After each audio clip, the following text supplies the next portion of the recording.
I can't quit YouTube. I really can't quit. It's in my vein, in my soul, in my blood. I cannot stop making videos. Maybe because my zodiac sign is Cancer, I feel emotionally attached to YouTube.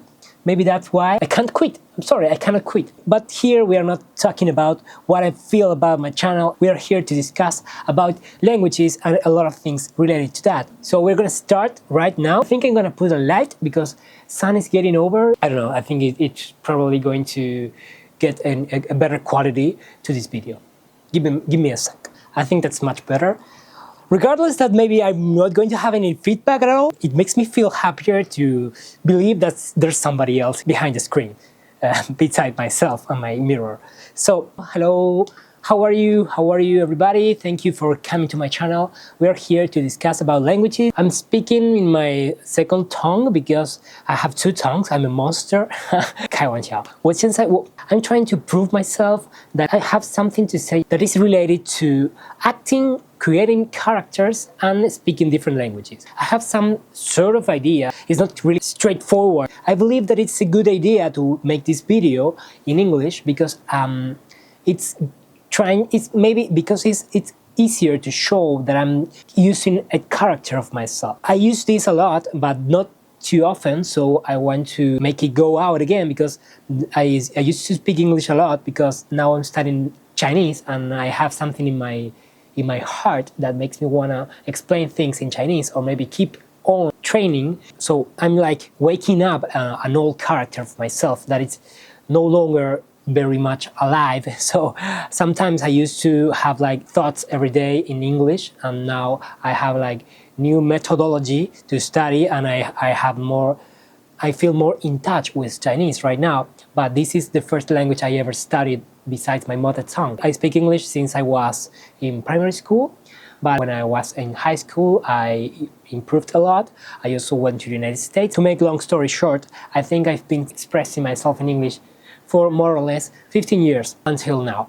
So I'm running a new career with my third language that I'm speaking, which is Chinese, specifically in this order because this is the latest, but it's also the one I speak the less. So I think it's fun to try to explain what I'm feeling about this mix between acting and languages using this second language because it's proving itself what I'm trying to expose. I believe as an actor, when you are like getting involved in a character and you're reading a script, you're not only getting involved with the script itself, you're also reading subtext, and also you are like you have like a movement about emotions. You have like a how do you say recorrido? You have like a route with your feelings and emotions, with the characters' feelings and emotions. So when you see the script, you are also seeing and interpreting the emotions, the expression that makes the character feel alive. So the text itself, it's nothing. You're not only reading and remembering things and saying things out loud, you're also giving an interpretation.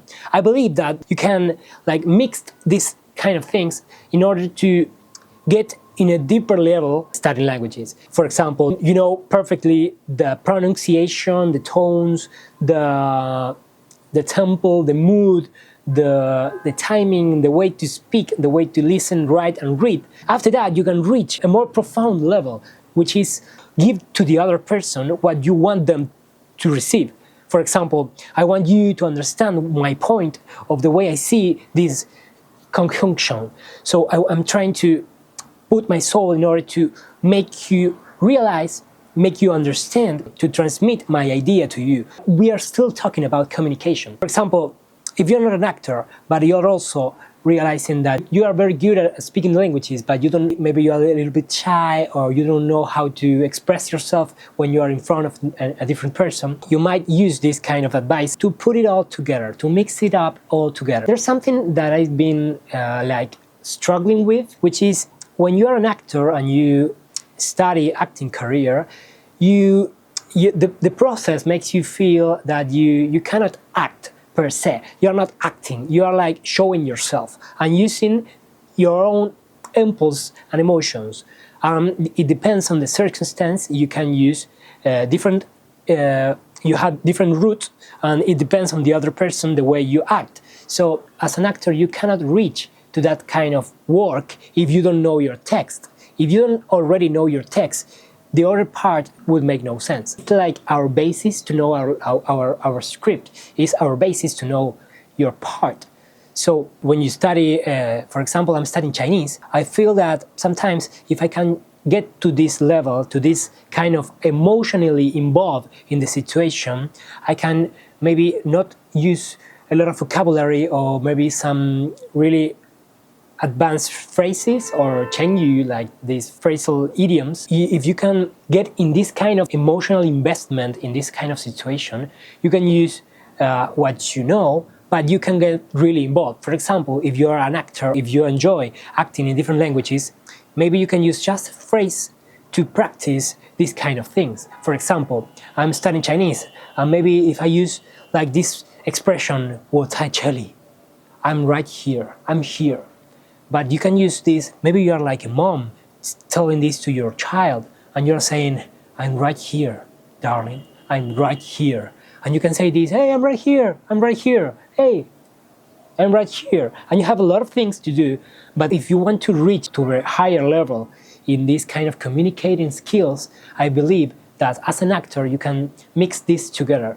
Maybe I don't have enough sources to explain what I'm trying to explain. Maybe for another video I can make this a little bit longer, or maybe I can explain more about this. But there's something else I want to talk about. It's that when you choose a language, you also choose the culture, the story, and a lot of things that comes with the language. So you create and you develop like a character inside of yourself. This is the character I'm using right now to make this video. I don't have a lot of vocabulary to explain this, but I use like a new identity, which is myself. It's born inside myself. This expression, that this idea is born inside myself.